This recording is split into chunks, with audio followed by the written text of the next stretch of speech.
Terima kasih sudah menyempatkan waktunya untuk menonton video saya. Nah, sebelumnya perkenalkan, saya Yolanda Renisha Gigi. Saya di sini akan mengajak teman-teman semua untuk belajar bersama. Saya akan memberikan beberapa pengetahuan mengenai tugas yang diberikan oleh ibu dosen saya, yaitu Ibu Angel Puspitoningrum selaku dosen pengampu mata kuliah teori menulis, yang mana tugas ini sebagai pemenuh dari ujian akhir semester. Dan apa yang saya sampaikan yaitu mengenai penalaran. Nah, apa sih yang terlintas di pikiran teman-teman saat saya mengucapkan kata penalaran ini? Tentunya tentang nalar dan berpikir. Penalaran ini merupakan proses aktivitas berpikir yang dilakukan oleh manusia untuk mencapai suatu kesimpulan dengan memperhatikan sesuatu yang secara logis dan tersistematis.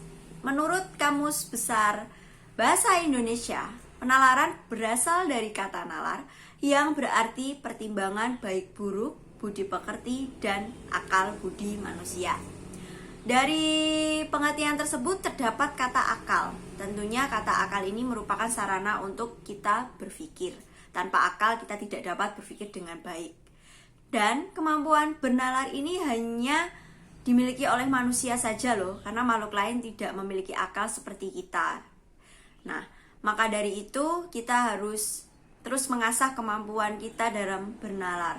Karena dengan kemampuan menalar, manusia dapat mengembangkan pengetahuan lain yang kian hari makin berkembang. Dan dengan kemampuan bernalar ini kita dapat membagikan pengetahuan kita kepada orang lain. Jadi kemampuan bernalar ini juga akan bermanfaat. Baik, selanjutnya kita harus mengetahui ciri-ciri dari penalaran.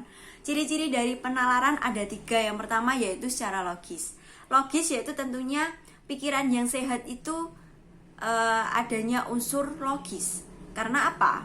Artinya pemikiran yang dipertimbangkan secara objektif dan didasarkan pada data yang sesungguhnya dan tidak sembarangan. Yang kedua yaitu pemikiran secara analitis. Adanya daya imajinatif dari berpikir manusia untuk merangkai, menyusun atau menghubungkan petunjuk-petunjuk kecerdikan pikiran ke dalam suatu keteladanan tertentu. Jadi dalam berpikir itu juga memerlukan daya imajinatif yang baik dan kuat. Dan yang ketiga yaitu rasional. Pikiran yang rasional menunjukkan bahwa apa yang sedang dinalar itu merupakan fakta atau kenyataan yang memang dapat dipikirkan secara mendalam. Jadi dalam bernalar itu membutuhkan suatu fakta yang ada dan suatu kenyataan di lapangan, sehingga dalam pemikiran itu dapat dipikirkan secara baik dan dalam.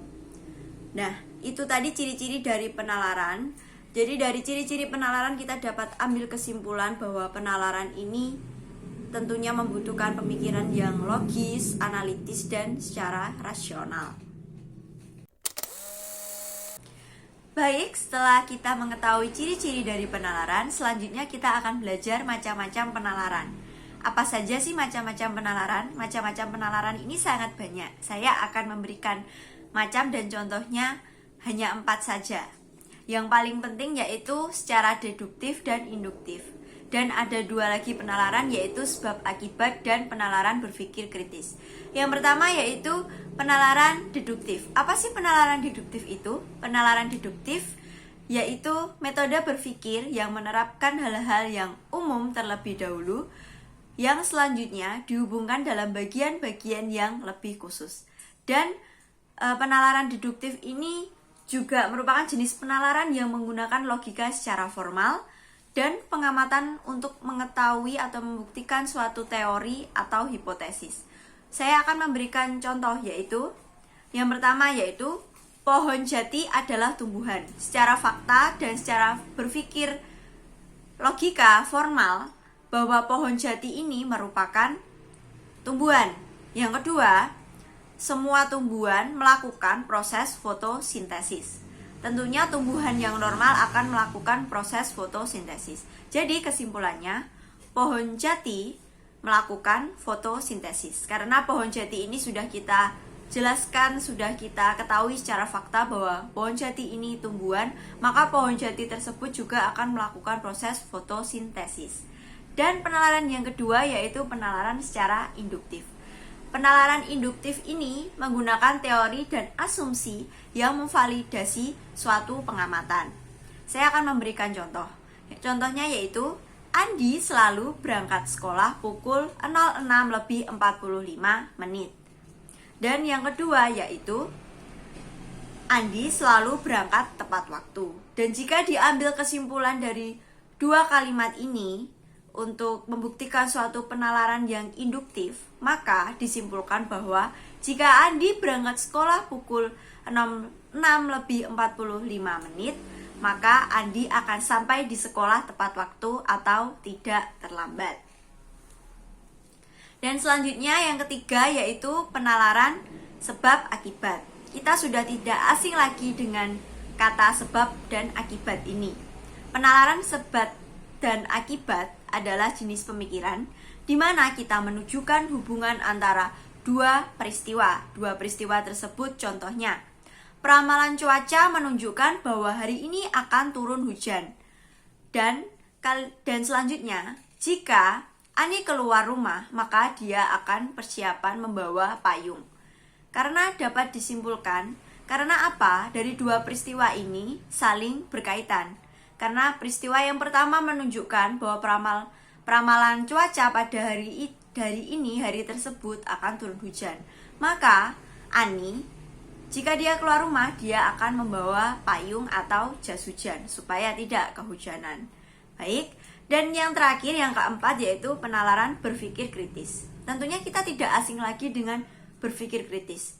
Tentunya saya dan kalian seringkali menjumpai orang-orang di sekitar kita, bahkan kita sendiri seringkali juga ingin melakukan kegiatan berpikir kritis ini.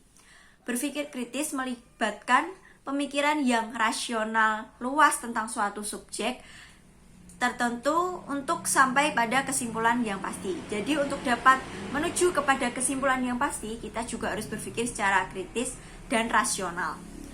Contoh saja, contoh pertama. Seorang manajer sebuah restoran keluarga mendengar bahwa toko roti yang penting bagi rantai pasokan mereka akan mogok. Karena seorang manajer ini memiliki pikiran yang kritis, maka langkah kedua seorang manajer ini memiliki perencanaan, yaitu dia terlebih dahulu memasuki lebih banyak makanan-makanan untuk persiapan dan cadangan selanjutnya supaya tidak kehabisan dan restoran terus berjalan dengan baik. Nah, itulah tadi macam dari penalaran dan kita sudah mengerti pengertian, ciri-ciri, dan macam serta contoh dari penalaran. Semoga ilmu yang saya bagikan ini, sedikit pengetahuan ini dapat bermanfaat untuk teman-teman semua.